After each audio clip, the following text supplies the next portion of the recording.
Our voices matter, our opinions count. Our ideas can and will make a difference. The United Progressive Party Progressive Youth presents All Jokes Aside, discussing issues and ideas, highlighting problems, and putting forward solutions. All jokes aside, there's too much at stake for deafening silence. Let your voices be heard. All jokes aside, with your host, Jonathan Wenner.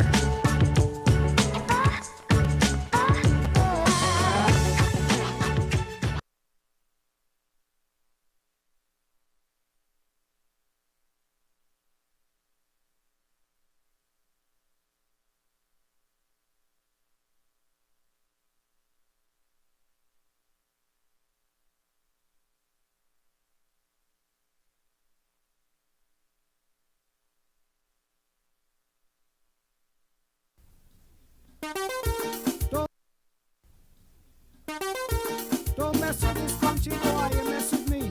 Now where you try? Fair Antigua, we salute thee. Your own country a batter. Cha! The art of the crime in this country, you know. Some concern and loyalty we should show. Many come from other places to live here. With them we have many different things to share. Hardships and turmoil they leave behind, but with their country have no axe to grind. But because of a little political gain, power-hungry politicians spoil our good name. You never hear a Guyanese say that things are hard in their country while they run away. They always boast of their country nice, and in their hearts will always be their paradise. My land too, I am born, I am born, I am born. I'm a patriot to my land. I am born, I am born, I am born. I am proud to be Antiguan. Stand up for who you are. Stand up for Antigua. Our country will get much further. Stand up for Antigua. But when the road get a little bumpy, Stand up for Antigua. hold up your head with some dignity. Stand up for Antigua. Stand up for A-N-T-I-G-U-A. Antigua. Now mess with the country boy. Watch out. Fair Antigua, we salute thee. Oh gosh, we true dear countryman. I know it is easy to lose your focus, but all Antiguans sure can see that all of this political ruckus is only hurting this lovely country. Men with their political agenda, man is spending all their evil propaganda. All of them, they should be ashamed when they root and spoil their own country's name. You never hear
To be an Antiguan, you should be proud.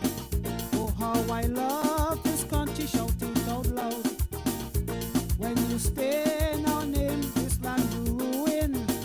Remember, anywhere else is foreign. You must still brag Antigua's name. Yes, we're still the gem of the Caribbean. As a true born and bred Antiguan, I will shed my blood to defend this nation.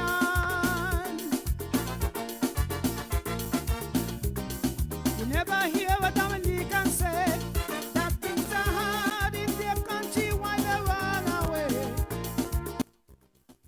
Our boss of their country so nice, and in their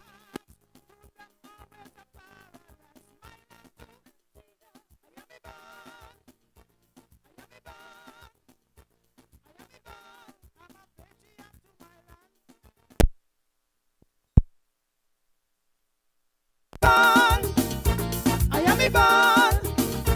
I am a born. I am proud to be Antiguan. So true.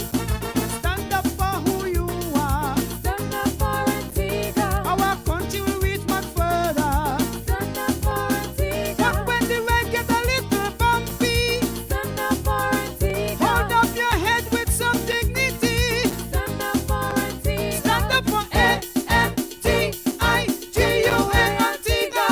Stand up for who you are. Stand up for Antigua. Our country will get much further.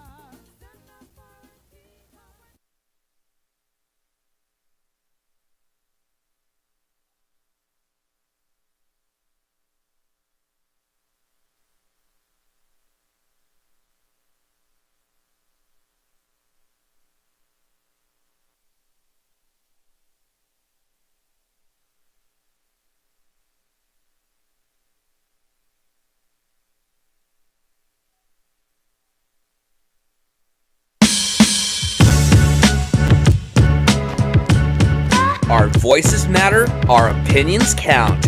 Our ideas can and will make a difference. The United Progressive Party Progressive Youth presents All Jokes Aside, discussing issues and ideas, highlighting problems, and putting forward solutions. All jokes aside, there's too much at stake for deafening silence. Let your voices be heard. All jokes aside, with your host, Jonathan Wenner.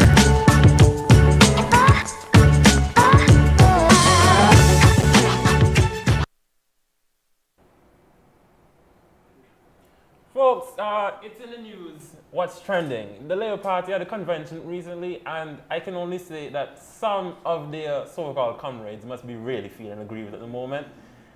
We know it's an election season, and election time is coming up. The Prime Minister has said he's ordered the Electoral Commission to get the ballot papers. So stay tuned and get out your Christmas wish lists for now, because you know that will be filled out to the best of those politicians' abilities. We have a reduction in gas prices, but I really can't tell the difference, honestly. So that's what it is. And somehow I was really happy to see you and that hairline that looked immaculate. I must say. But yeah. So our first topic, we're looking to talk about the cost of living here in Antigua and Barbuda. It's a really big issue that's affecting a lot of us here, and we, have to really talk about this issue and how it's affecting young people, especially in the country. But the first thing we want to talk about is what would have led to, quickly, the rise in cost of living around the world, not just here in Antigua. And we can, relate, to the COVID-19 pandemic. So we have Brother Damani Taylor here with me tonight, as well as Mr. Gishan Powell. Brother Damani, can you explain even more? Well, Brother Jonathan, first of all, it's so great to be here, and I want to commend you and the Progressive Youth for the great work you're doing in rolling out actionable plans to carry the youth, the future leaders, forward and uplift Antigua and Barbuda. We all know the war in Ukraine happened, and as a result, the prices of everything in the world went up. So some of the imported food items, the prices have gone up, so the price in the shelves have gone up. We have imported the inflation. But the issue here is this government has done nothing to protect people from the rising prices of food and everything else we import. And the UPP is saying that there is something that can be done, and that is reducing the customs duties. Because if you reduce the customs duties, the government will still get enough revenue. Because with the high prices, when you add the duty on the rising prices, the revenue is still the same. Reduce the duty, so the price goes down on the shelves, and the government still gets a reasonable revenue. But they now do that. They're exploiting the high prices of landed goods to get more money out of your pockets when you go shop. And we say that's wicked, and the UPP government will reduce the customs duties on food and building materials and remove it on some of those popular foods we all love, like pigtail, lingfish, sardines, and so on. And ALP, you're not the god of our kitchen. We eat what we want. We are smart. We know what is enough and what is too much. So we reject the notion that you're going to keep the price high because we are going to overeat. How dare they? Living in the best of life to eat what they want. They want to control what young people name. What y'all think about that? I don't think that's a good thing at all. But Brother Gishan Powell, I just want to speak to you about how has COVID impacted you in terms of not just cost of living, but maybe your business life and whatever, your income. Jonathan, let me start by saying good evening to the viewers, good evening to the nation's youth, good evening to the panel. Good evening. Good evening. So how has COVID affected me and my business? Man, my business has been struggling from since COVID. No one is really, purchasing much stuff recently. But in terms of cost of living, whereas where you could use $100 and, go and get something from the supermarket reasonable, maybe a bag of goods, right now $100 can't take you anywhere. You can't, you can barely, the inflation is really, it's struggling. A lot of people out here struggling, things are hard. And the minimum wage is, we can't afford it, we're struggling. Things are really hard out here, man. Yeah, you mentioned the minimum wage there, Brother Gishan, but I want to go over the table because I do know that the party has been saying a lot of things about raising the minimum wage. So what are the party plans for the minimum wage, Brother Table?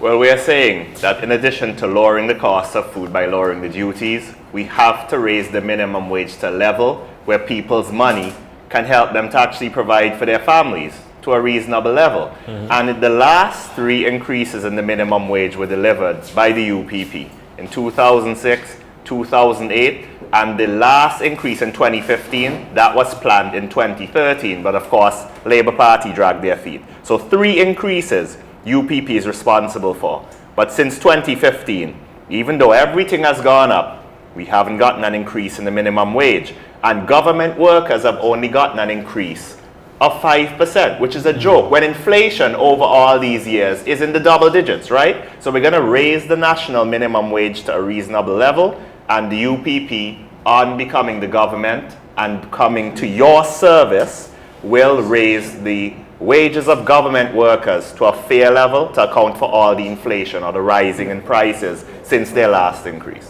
Okay, so and just to be clear, you're going to make sure that every time the minimum wage is increased from now on, once CPP is in power, that it is in line with inflation every single time. That's the idea. In fact, the minimum wage committee, by law, is supposed to meet every 2 years to look at inflation and other factors and make adjustments to protect the people. But guess what? It has not happened under the Labour Party. But under UPP, not only will we make the raises to the wages so you can afford the food and other things that you need, but we will make sure that every 2 years, the Minimum Wage Committee does the work it's mandated to do to make decisions to protect you and your ability to feed your family. Yeah. So, Mr. Tabor, I just want to say that it's funny that you speak of a minimum wage committee. This is the very first time I'm hearing about a minimum wage committee. The reason why I'm saying it's funny is because the minimum wage has not been looked at for such a very long time, right? So it's hard to me to now understand that there is a minimum wage committee. Yeah. That's a real joke, but all jokes aside, it's proof that ALP doesn't care about the people, because since the committee gave the last increase that UPP set in motion in 2015, we haven't had another one. How many years is that? 2015 to now. We know how prices have increased, and this government never thought, hey, let me call the committee back to work, Gishan and Jonathan, so we can protect the people. Only election Now that they see UPP is trending, we're a hot topic, we're a trending topic. Only now they're doing it, which shows you and shows young people in particular. And good night to all the progressive youth and patriotic youth in Antigua. You can see for yourselves, because you're smart, that ALP is only making these last minute moves because of the election, because they want to stay in power and live the good life while you suffer. But we're going to vote for change, and we're going to improve everybody's lives. One love with love. That's what we say. That's Yeah, it. all right. That's it. And it would really be a slap in the face to, only now be speaking of minimum wage. Like, you had your entire term, your entire, tenure in government to look at minimum wage. Why now that election season is upon us that you're saying minimum wage is an issue? Like, come on. Yeah. You're supposed to be looking at the atmosphere. Look at the cost of living. Look at how people are really, surviving in the country. Absolutely. And I think the point needs to be made that this failure to raise the minimum wage and lower the cost of food by lowering the duty at the port is especially an affront to young people. Because as youth, some younger than others, we are the most vulnerable in society. We don't have fat bank account like a them, right? A nest egg that we can rely on savings to bail our families out. Yeah. Young people have the least job experience. In fact, some can't even get jobs because so many of the jobs require working experience. So to have high food prices, no cost of living reduction measures, you refuse to raise the minimum wage, you're actually hurting young people, young families, young single parents, more than those who are more established, have the little piece of land they can sell little savings. This government has been most wicked to the youth because they are the most vulnerable. They're just trying to get their footing in life. And ALP is robbing the youth of a prosperous future by making them having to fight high cost of living that they would not fix and dealing with being underpaid in their workplace since 2015 while they fatten their pockets and their bellies. I mean, of course, we're all woke. I mean, be big and beautiful, but give the people the relief. That's it. In this country. We need And a the youth. rise. We need a rise in minimum wage. Not all of us can afford $200 worth of rice pudding. It's the truth. Indeed. Yeah. Indeed. And also, in terms of having election gimmicks thrown out to the people, of course, it's an election cycle, so you have to do certain things for an election.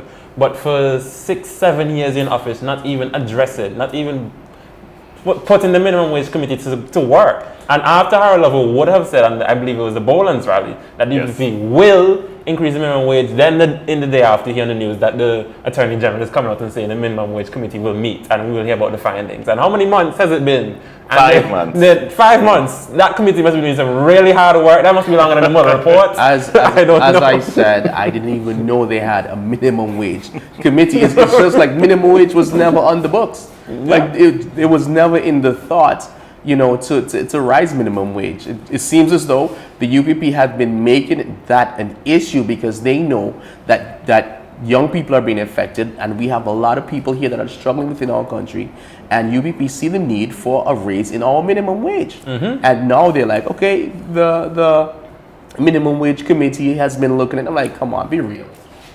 And the thing about it is that every single plan the UPP has to protect everyone, and young people in particular, they oppose. For example, the MOM program, maintenance of minors. We're simply saying that, look, because ALP has failed to create jobs, many of the fathers out there, they love their child, but they can't afford the pick-me money payment, right? Yeah. So instead of throwing the men in jail, allow the mother to get their child support out of a fund that the UPP sets up, and then when we help the father to get work, they will pay back into the fund from their salary. What does ALP say? Oh, throw the man in the jail. Why you want to take up government money to make fund to protect the single mother and them? They do not care about people, and they certainly do not care about young people, because guess what? Most of the young families that will be uplifted and protected by the MOM program, they're young. They're between the ages of 18 and 35, just trying to get their footing in life.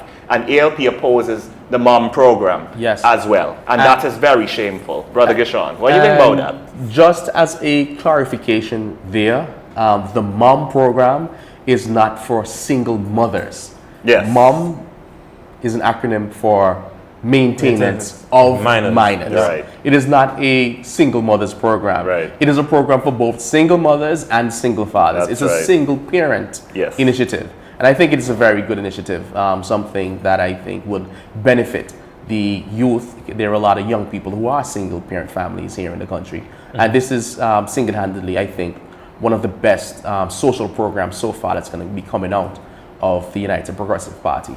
Also, Brother Gishan, I want to stress, for the MOM program, the money proposed for that by the political leader was not $300 million, was not $200 million, was not $100 million, not 90, 10, 5, 3, 1.5, 1.7. It was $1 million out of the economy out of the budget that the government sets aside. $1 million. If we cannot find $1 million to help struggling single parents in this country, we can't be an economic powerhouse. If we can't find $1 million to set aside for the single parents in this country, who are we? It's like, seriously, that is not an issue. Taxes would not have to be raised for $1 million to be set aside. We have more than enough money in Antigua and Barbuda to set aside $1 million for struggling single parents and for the struggling and suffering children who are not able to get their support that they need. But also, before we as we continue in our discussion, I want to speak about the gas prices.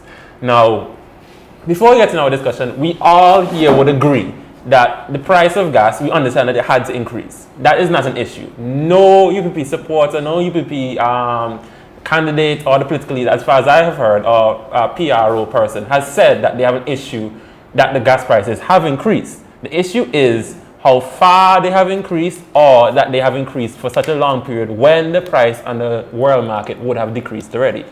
The price of gas right now, everyone listening, has gone back down to the level it was when it used to be $12.50 per barrel. Now, anyone can correct me if I'm wrong, but as far as I know, it has reduced down to the price of $12.50 per barrel that it was at. And it's still at $17.50 as of right now. Tomorrow, of course, we'll get a 93-cent reduction. Yes.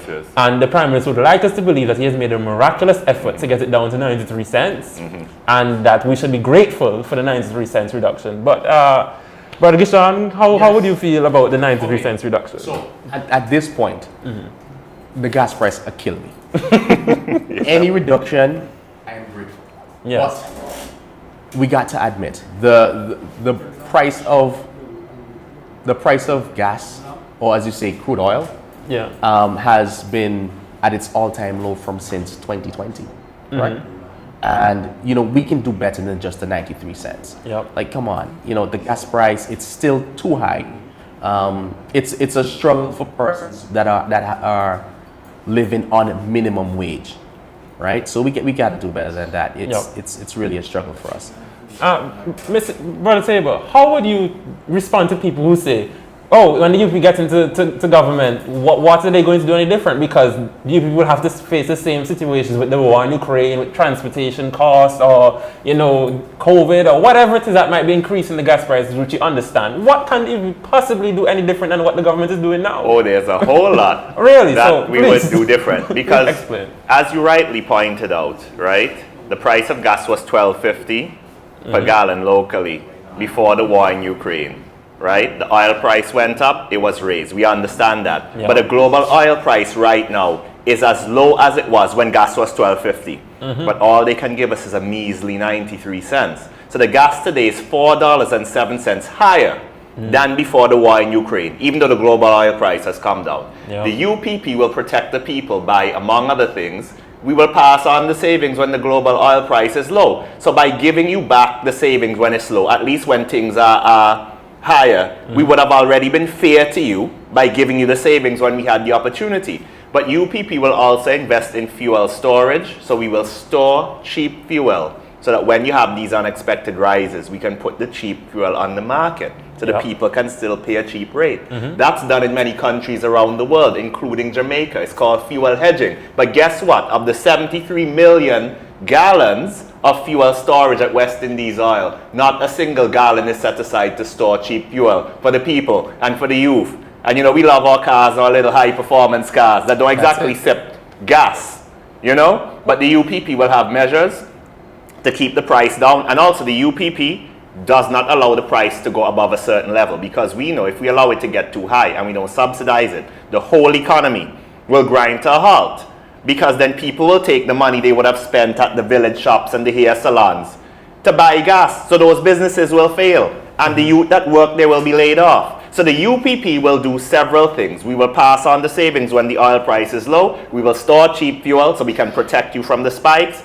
And we will be prepared to subsidize the fuel. In other words, absorb the cost to keep the price to maximum, to protect the people and to protect the economy. So we are a totally different kettle of fish than the ALP. We believe in protecting the people. So I believe my question was answered there, but you said one thing that was very important to me, Brother Saber. You said the government does not have the capability to store cheap oil. How is that possible? We have so many oil containers down there at West Indies oil drums. How are we not able to store them? And we own West Indies oil because they say they purchased it on our behalf. But yet they did not set aside even 1 gallon, much less 1 million gallons, to store fuel on behalf of the people. We will change that. So it just shows they don't care. Because I'm sure if they told the CEO, listen, Gregory Georges, we want 5 million gallons to store the cheap fuel as a hedge to protect the people, he would have said yes. They do not care. They're too busy eating rice pudding. And all jokes aside, the rice pudding budget for Western alone could have funded the MOM program, the 1 million, just from the rice pudding budget for Western. Yeah. We can fund the MOM program. So don't worry with ALP. We can afford the MOM program and all the other social programs that we're coming with to protect the people. So Brother Kishore, what do you think about saving cheap oil to sell to people when the price is high? What do you think about that? That's just common sense. Common Like, sense. But it's not being done though. like, It's not being done. listen, if you own a business, like the government owns the majority shares in West Indies. Yes. Like this is just common sense. I think the average business person, like the simpleton that owns a business, would be like, what is your plan B in case of? You know, in worst case scenario, what do you have in place for your people? Absolutely nothing. Like, come on, like, what are we thinking, people? We got to do better than this. Got to do better. And then we hear the Prime Minister say so much. He has such a high business acumen. He has such a great with numbers, finances. They're all experts. They have the experience in years. But something as simple, people, as saving cheap fuel. Save something. It's not being done here in our country. So my question here, Mr. Tabor, you know, as a clarification for our nation's youth who may not understand fully, is there a tax on fuel? Yes, there is a tax called the consumption tax. So that's the difference between what they would have paid to import the gas versus what the government will collect in addition to what you pay at the pump. And to give an example of why we say ALP must give relief is that in 2016, when the price of oil was cheap, they used the opportunity to rake in $80 million of consumption tax. So instead of making the gas cheap in 2016, they use it as an opportunity to go into your pocket and take $6 to $9 on every gallon you bought in 2016. But now that you need the relief, they turn around and say they can't do nothing for you. They are wicked and evil. They exploit you when times are good, and they have no protection when times are bad. And it's time for us, youth, let's vote for a change in a government that cares about young people, and indeed everyone. One love with Lovell, Miss A. But over to you, Brother John. And on that note, we'll take a break and be right back.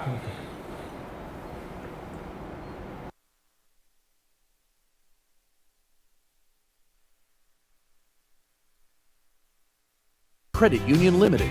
We offer savings accounts, deposits, fixed deposits, loans, among other related services. You can even become a shareholder by purchasing a minimum of 50 shares at $5 per share. Membership is super easy and convenient.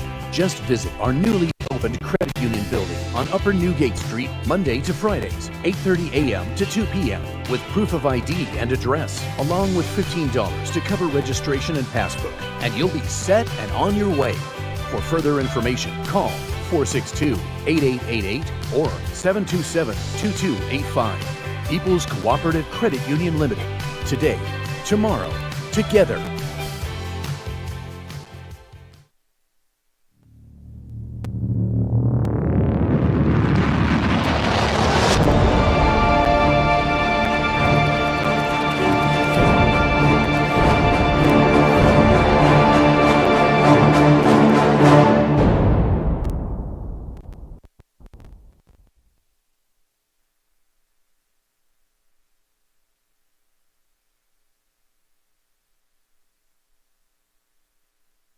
To all jokes aside, my name is Jonathan Wenner. I am your host. I have to the right of me, Brother Damani Table here, and up to my left, I have Brother Gishan Powell. The three of us, the three musketeers, I guess you can call us. So you have us for the rest of the night. We were just talking about the cost of living, gentlemen. I want us to move on to our next topic, which is the really long, ongoing, the chronic water crisis we have in this country. So, the water, for me personally, I live in the minister of who's responsible for APWay, Sir Robin Yearwood. I live in this constituency, and water, at the very least, at most, is unreliable. At the most, it is unreliable. It is really difficult to get water. What is going on? What is going on with the country right now? What is going on, Brother Table? Well, Brother Wenner, as the political leader said, what we have is a problem of management. You know, the UPP government didn't have the CIP. This government, they have the CIP money. They get on average $300 million more revenue from taxes every year than the UPP did. So if ALP decided to fix the water in a timely manner and buy the new plants to produce water, taking some of that CIP money and revenue, this thing could have been fixed long time. But instead, they concentrated on creative enrichment. They waste the money. Tens of millions burnt on ebooks that were dumped at Cooks. We know how they like to burn money, right? So now that they have abused us by wasting money that should have been applied to fixing the water, they're trying to do now in 8 weeks what they failed to do in 8 years. Because again, they don't care about anybody. They're rich. They order the water truck to come to their mansions whenever they want. But they don't care about, as we say, the small man who can't afford the $300 per delivery of the water truck. But they have failed even to do their 8-week hustle, because we were told that by September 30th, the water problem will be totally fixed, and they are not on track to do it. You must vote them out because they don't care about you enough to fix the water problem, even though they had the money to do it that the UPP never had. The CIP funds and $200 to $300 million more revenue every single year, and they wasted it for the last 8 years, and now want to come and hustle in 8 weeks to try fool off the people. We're too smart for that, man. It's election water, and they don't care about us, and it's time to vote them out. And that, me say, over to you guys. It's election water. I love that phrase. It's election water. Brother Gishan, I have a question for you. I have a question for you to think about, to bring to answer for our guests. Yes. If the Labour Party of this current government was to fix the water situation within the 8 weeks timeline, would that be achievement, or would that be more of a condemnation on what they would not have done for the past 7 years? What is it in your mind? As what Mr. Table said, listen, they had their 8 years to fix it. They chose not to. They have ignored that basic necessity that persons need. Now, listen, the water issue is so bad, right? I have experienced personally some of the issues of going without water for days, sometimes an entire week. And I'm telling you, it's the very first time that I have resulted to washing down my vehicle with 1 gallon of water. Let me tell you how bad it is. How that works? Let me tell you how bad it is. Wow. Right? 1 gallon. My vehicle was so dirty at one point. I had to use one, because one of those Oasis 5, those $5 bottles of water. Yes. One of those Wow. I use with a cup and wash down my entire vehicle. Wow. That's how bad it is. Then we have maybe about 15 bottles in our house with water. You know, it's bad. We should not be living like this in this day and age. Come on, we need. It's bad. And then when the pipe come on for maybe 2 minutes, you're hearing the pipe. At 2 o'clock in the morning. You hear the pipe struggling because the air is coming through. You can literally fill balloons with the amount of air that is coming through the pipes. And the air still moves the meter, so you have to pay for the air that's coming through the You meter. got to pay for the air. And when the water finally comes through, the water is either brown, green, or black. You can't use the water. Listen, it is atrocious.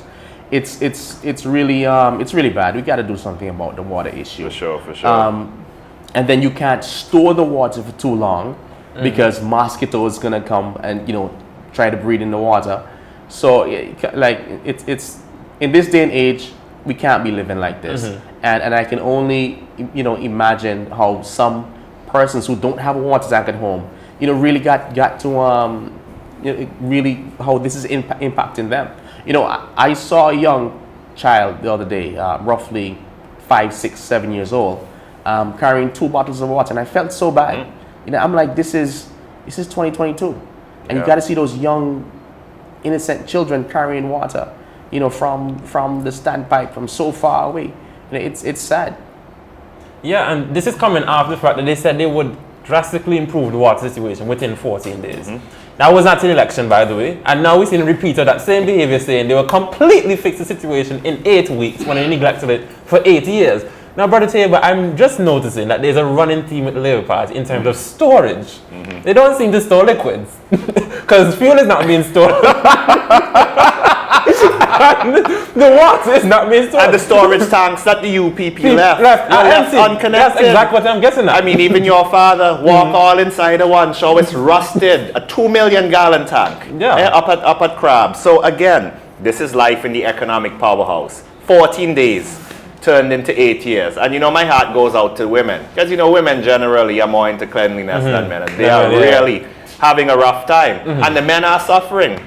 You know, as a knock-on effect, because you know, the woman, you know, if she's not feeling spick and span, clean as a whistle, the whole vibes in the house can start to So they're destroying your family life. That's it, y'all. Right? And some side man that maybe is connected to them in their creative enrichment. You might even lose your future wife to them. No, listen, man. These are real issues. I follow Mind Your Business Facebook as much as the other person. These are real things that are happening. They're destroying your lives. With the high cost of living, with the absence of water, families are being put under extreme pressure in this country. But UPP will fix it upon coming to power. By doing what? By empowering the management and staff of APUA to do their thing. This is not the fault of the workers at APUA. Since back in the first term of ALP, they called for funding to fix it. But the water manager said in an interview on ABS that on 2 occasions, the government tried to get the funding to fix the water and the funding fell through. Why? Because the global financial community tell them mash like some rabies-filled dog. Because they have lost the trust of the global financial community. They could not get the funding to fix it after wasting all the money that UPP never had. So you know what they had to do? They had to go stress out poor ACB Bank that's lending more money to them as one debtor than even their guidelines suggest. Okay, you don't want to put all your eggs in one basket. So I'm saying, my friends, it's just a S show, and it's time to vote it out. So let's go on, get them out, and let us have one love with Lovell. Make your pocket straight, running water in your house, family life good, everything level, once again, one love with Lovell. And we fix all these problems in a reasonable time. And you know, I just want to say one thing as well too. I saw that the incumbent has started an initiative where they have been given water tanks to where did that come from? Labor rights. Where they got that UPP has been suggesting this forever. You know, that they provide some sort of, you know, relief, you know, as it relates to the water issue. But they have taken up the offer by the United Progressive Party. But it seems as though only one set of people are getting these water tanks. Before we get on to the water program, I must say, politically, it seems like you're running the government in opposition, because that's right. You say raise the minimum wage, the Attorney General acts upon your demand, and then you say give out water tanks and have a water program, and then the government acts on your demand. So it's really interesting to see. But however, Brother Tabor said something very important. He said it's not the workers' fault, APUA, why the water is like it is.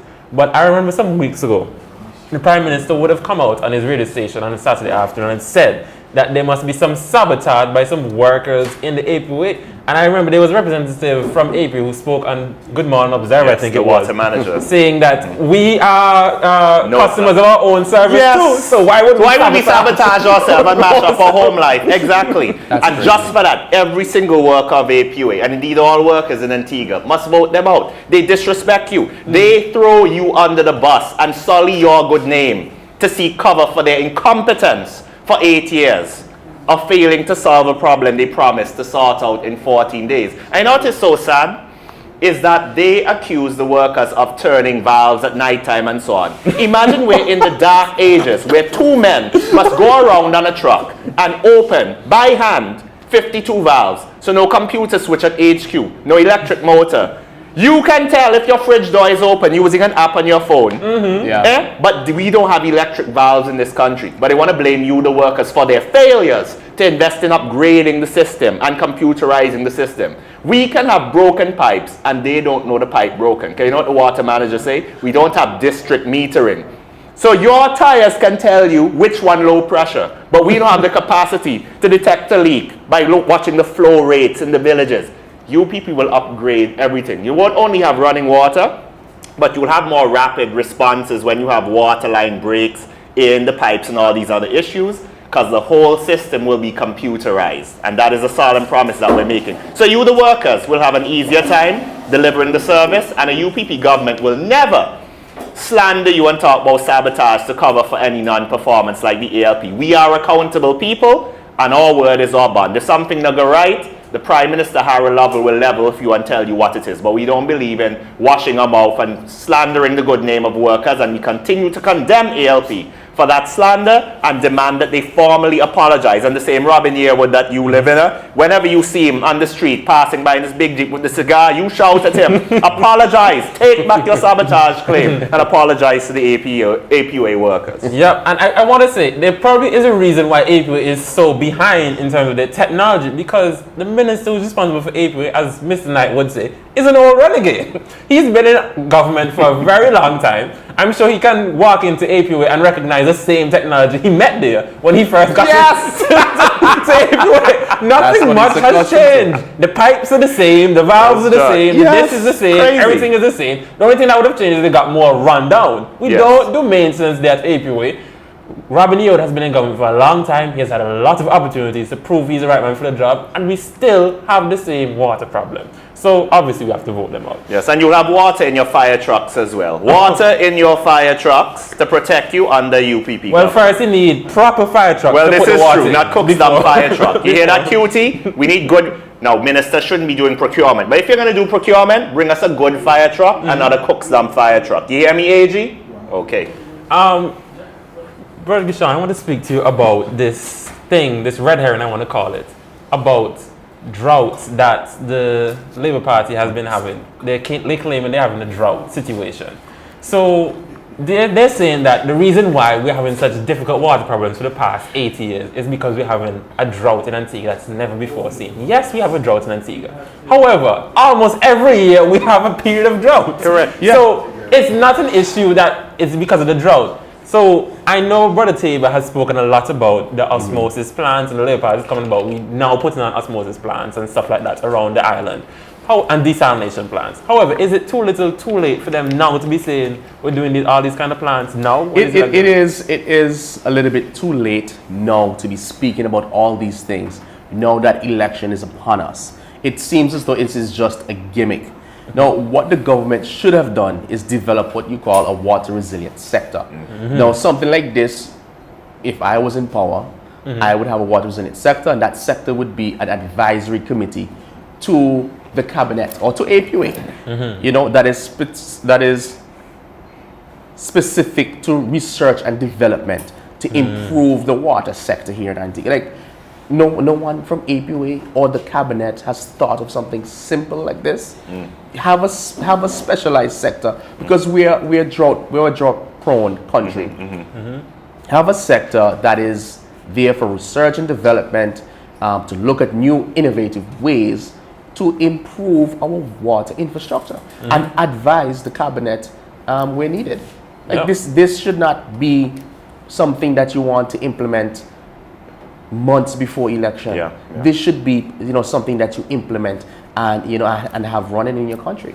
Yeah, definitely. Excellent. And I mean, young people here are coming up with simple common sense solutions, which self-proclaimed experts and how many years of experience people who are the incumbents are just lacking behind on, and they can't say that, oh, we're doing this now. You had 8 years to do it, and Labour Party would have been in government for a long time even before that. So, I mean, you've had a lot of chance to fix the situation. But, Brother Tabor, I want to speak to you about the Prime Minister's suggestion flippantly. He says a lot of things flippantly, but he did say this one flippantly again on his radio station. He said that he was looking into the possibility of increasing the price of water because we Antiguans waste it too much and yada, and you know that's probably one of the reasons why we have a water issue, because we're wasting water. We are wasting water, and to stop us from wasting water, it's possible we can look into raising the price of water after the election. Yes. What do you have to say about that? Well, you see another trend here, right? They're keeping the price of foods that we love high because they say we yam too much, even though they're fat like all around here. And fat is good when it's like fluffy and so. I mean greedy fat, like hogging all the sweets of the land, right? That's the fat I'm condemning. And now, high water prices keep the price high to keep down our consumption. So they want to be the god of your kitchen and they want to be the god of your taps in your home. And we say that is unacceptable. How could they talk about raising the price before raising the quality? Raise the price on what? The air that comes through the faucet? The brown water that you can't even wash the white clothes and your linens with? It just shows they have contempt for you, and they have contempt in particular for the youth. Why? Because the youth are the least likely segment of the population to be able to work around these problems, to order the water, right? And the thing about it is, whereas with the water you may be able to go to one standpipe, with the cost of living, is there a standpipe for money? So they're starving you. They have you in an unhygienic, stink environment because you can't even flush your toilet half the time, and we must reject them. Whether or not they make some improvements in time for election, they must be rejected, because by neglecting the people for 8 years, they have shown you what it will be like if you put them back for a third term. So you have to make a decision. Do you want more abuse? Are you into abuse? Does abuse turn you on? If your answer is no, we must vote them out, and let's have one love with Lovell. Caring government, lower cost of living, lower food prices, higher wages, running water, and being honest with you, the people, as to what can be done and when it can be done. And lastly, those of you who are owed money, we're going to pay you what you're owed. Why? Because when you're paid what you're owed, you will spend the money in the economy, businesses will do well, and more jobs will be created. So everybody will get relief under Harold Lovell as Prime Minister, because it's one love with Lovell. On that note again, we'll be right back after this short break. It's time to join the family at the People's Cooperative Credit Union Limited. We offer savings accounts, deposits, fixed deposits, loans, among other related services. You can even become a shareholder by purchasing a minimum of 50 shares at $5 per share. Membership is super easy and convenient. Just visit our newly opened credit union building on Upper Newgate Street, Monday to Fridays, 8:30 a.m. to 2 p.m. with proof of ID and address, along with $15 to cover registration and passbook. And you'll be set and on your way. For further information, call 462-8888 or 727-2285. People's Cooperative Credit Union Limited. Today, tomorrow, together.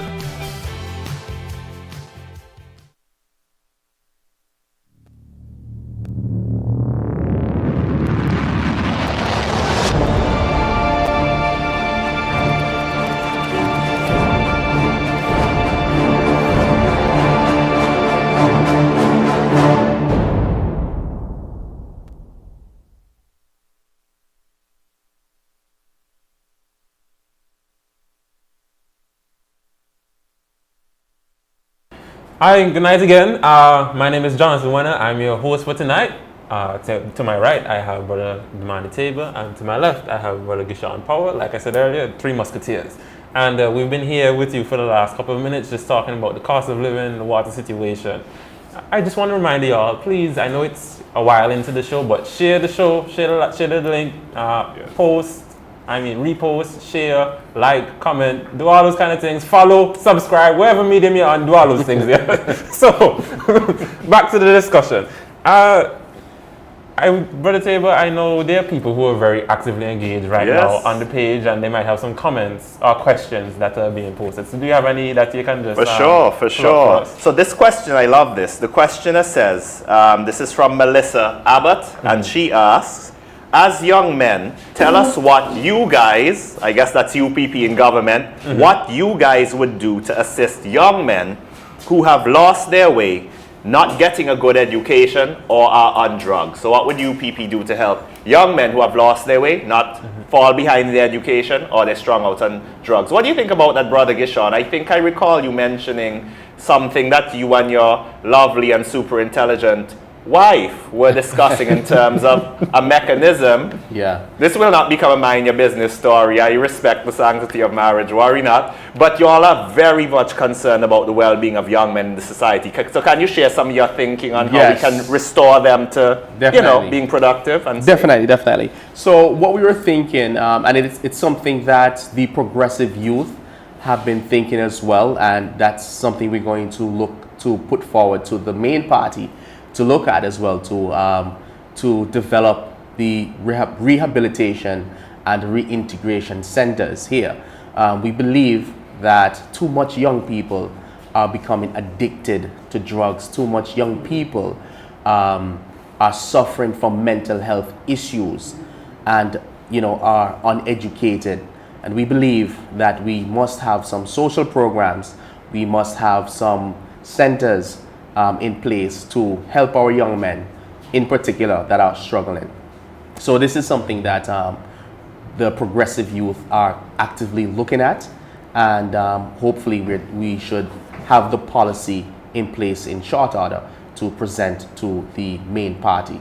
Yes, and if I just may say here, just for people's understanding, this election cycle, the youth are playing an active role in formulating the policy that will be in the main manifesto and in the youth manifesto. Because we will have a separate document so that we can zero in on specifically what the UPP will do for the young people. But again, this is not an orchestrated thing. The young people are actually driving the policy, and they will actually be putting on a symposium, so look out for that, where there will be discussion, where the young people will be able to come to the mic and tell representatives of the party what policies they want. What's the date of that again, Brother Jonathan? I think it's August the 8th, yes. if I'm not correct. But look out for Youth Month in August. Man. It's coming out. We have a lot of activities planned for them. Not just activities, as well, community work. We help a lot of the community. So look out for us in Youth Month in August. We're not doing much in Carnival because people want to do their Carnival thing. For sure. August, Youth Month, that's Progressive Youth Month. Yeah. I know, Brother Gishan, we just spoke about rehabilitation centers for youth. I want to touch quickly on something. The Progressive Youth, I think probably 3 weeks ago, they put out a press release on the boys training school. And the boys training school for a long time now, months, has been not operational. It has been in a state of disrepair. It has been allowed to become run down, dilapidated, so much to the fact that the residents of boys training school had to be removed from the facility, and there were some rumors that they were being held in all kinds of places where they should not have been held in. And it is really sad to know that the Minister of Social Transformation, Dean Jones, would have allowed boys training school to run down to such a state of disrepair and dysfunction. And it just shows to us the total negligence, the neglect that this government has shown to our youth. So what do you have to say about that, Brother Gishan? Yeah, it's really concerning for me, the allegations that the boys, because of the state of the facility, that the boys there are housed at the 1735, as we call it, the Her Majesty's prison. There is no way that that I would want to believe. I'm looking for clarification, and I want to reiterate it. The progressive youth are looking for clarification as to where these young men are being held. Because if they are being held at the Her Majesty's prison, that is not a place to house these troubled young men, right? We can't be mixing these young juveniles with hardcore criminals. They would have an influence on them, and that is why we as a progressive youth, we are looking at developing policies to help these young people to, help rehabilitate them and reintegrate them back into society as better men. Yep. Definitely. There's a comment here that a viewer is posting to the panel, and I want Brother Table to address this one. It's the person asks, I think it's Monique Abbott, what can we do to address the trafficking of young girls on the island?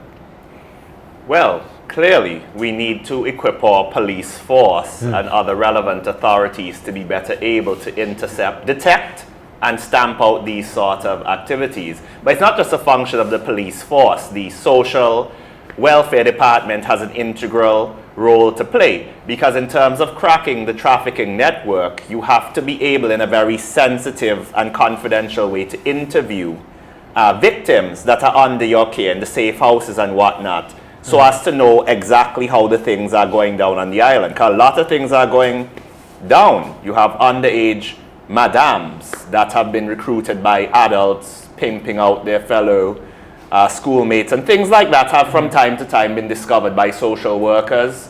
You refer certain cases to the police once sufficient evidence is gathered.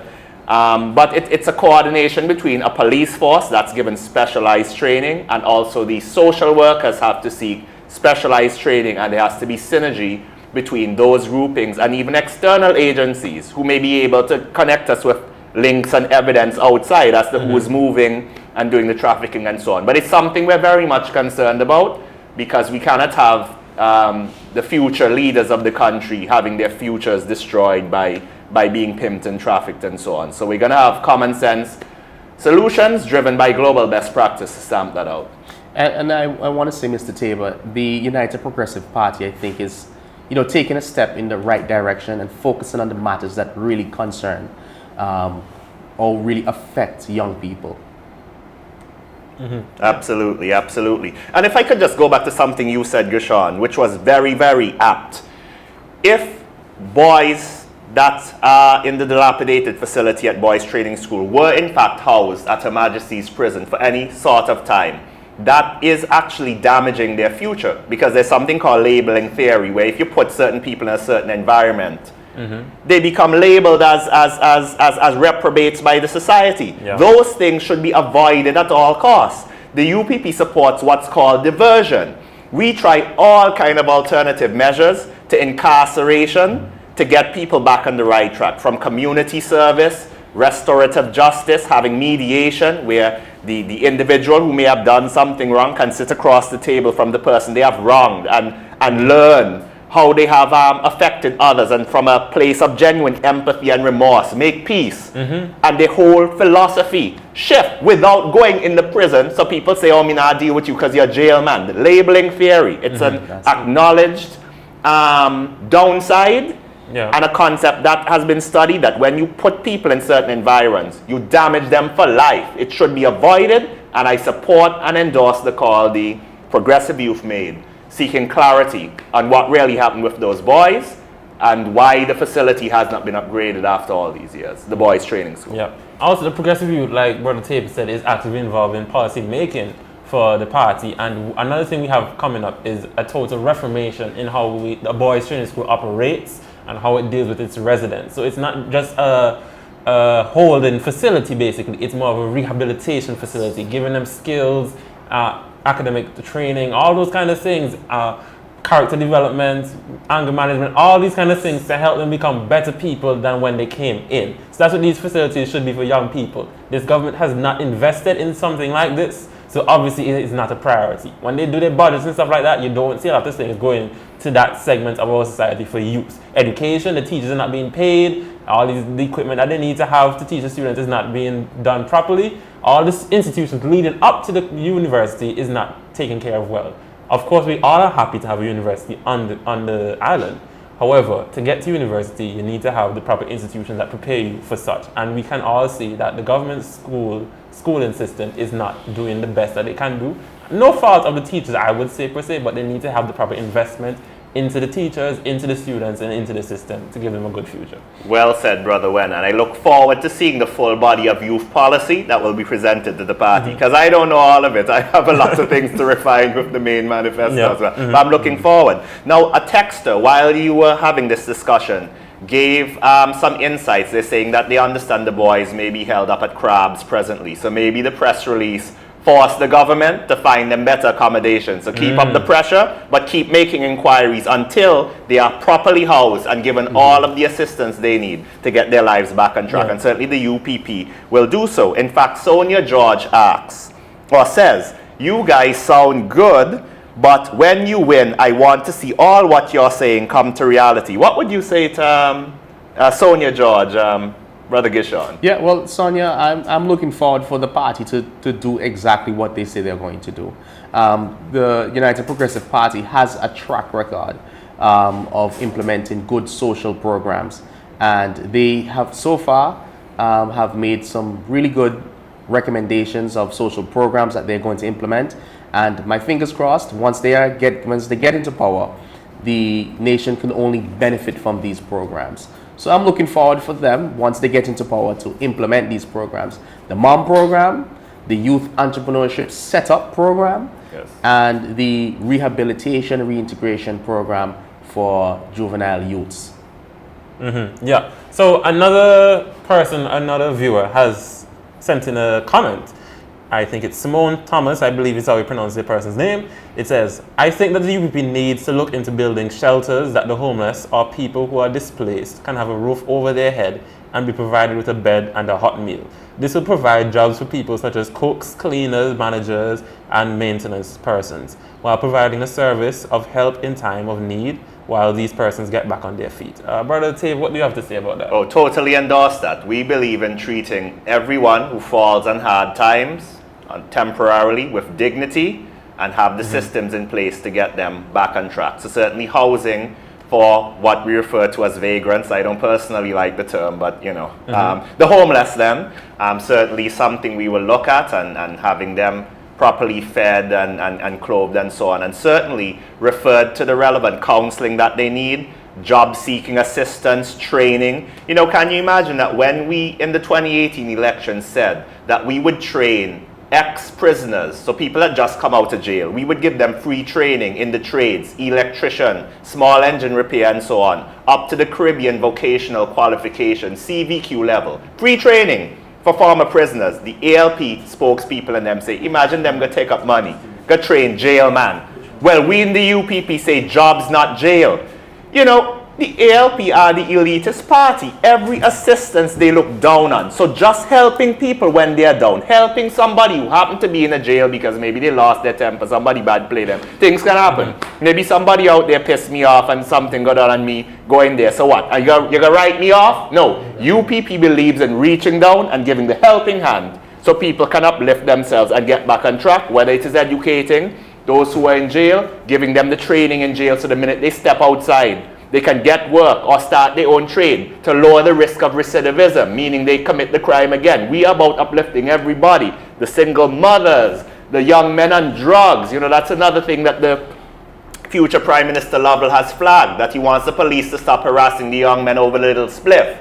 We need to further decriminalize, but we have to have more supervision so that you don't have a bunch of young kids burning the spliff like they are more Rasta than Rasta at Morris Bay, like I saw one time. So we have to have a more better management of the whole marijuana situation, and of course more empowerment of people to participate in the business side without having to pay $250,000 of a license fee, which again is another way ALP tried to force out young people from that industry. So again, it's one love with Lovell. Every single area you need assistance. Cost of living, jobs, protection for the single parents, the rehabilitation, boys training school, training for the former prisoners, sheltering of the homeless. It's people first, and it's one love with Lovell. That is what we say. And just as I refer it back to you, Brother Jonathan, another person asks if we're going to have a youth debate with ALP and UPP youth. So I'll put it to you and Brother Gishon. You all ready to debate them? Bring it on. Bring it on. Bring it on. Yes. That's it. That would definitely be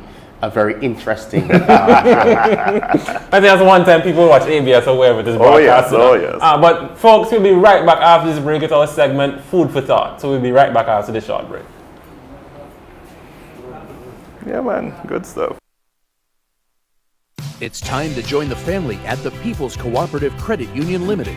We offer savings accounts, deposits, fixed deposits, loans, among other related services. You can even become a shareholder by purchasing a minimum of 50 shares at $5 per share. Membership is super easy and convenient. Just visit our newly opened credit union building on Upper Newgate Street, Monday to Fridays, 8:30 a.m. to 2 p.m. with proof of ID and address, along with $15 to cover registration and passbook. And you'll be set and on your way. For further information, call 462-8888 or 727-2285. People's Cooperative Credit Union Limited.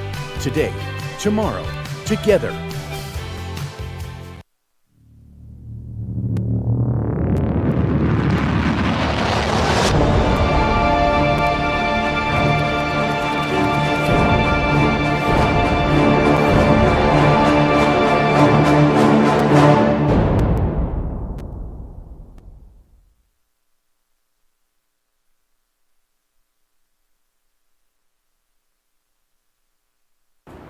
Welcome back to All Jokes Aside, everyone, all viewers. My name is Jonathan Wenner. This is Brother Demani Table to my right and Brother Gishan Powell to my left. This is our segment right now, Food for Thought.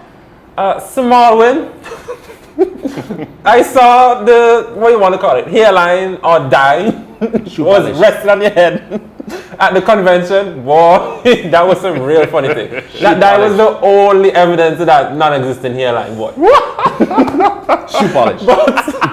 But in all seriousness, Samal, it is a very serious thing that you said about you viewed many children dying because of COVID-19 or from COVID-19. Sir, I would really like for you to present evidence of what you said, and I would really like you to put in an inquiry into what has going on, why so many children had to be dying from COVID-19 when it's not a prevalent thing for kids to be dying from COVID. Everyone, thank you very much for coming to All Jokes Aside. This has been Brother Demani Table, myself, Jonathan Wenner, and Gishan Powell. Thank you so much for viewing the show. Tune in to the next time we're on here. Thank you very much. Thank you. Peace.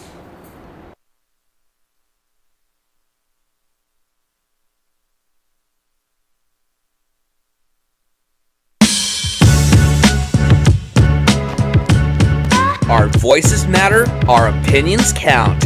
Our ideas can and will make a difference. The United Progressive Party Progressive Youth presents All Jokes Aside, discussing issues and ideas, highlighting problems, and putting forward solutions. All jokes aside, there's too much at stake for deafening silence. Let your voices be heard. All jokes aside, with your host, Jonathan Wenner.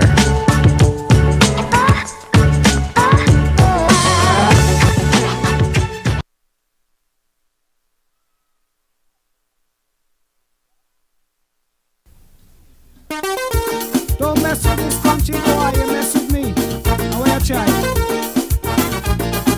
Fair Antigua, we salute thee. Your own country of better. Cha! The art of the crime in this country, you know. Some concern and loyalty we should show. Many come from other places to live here.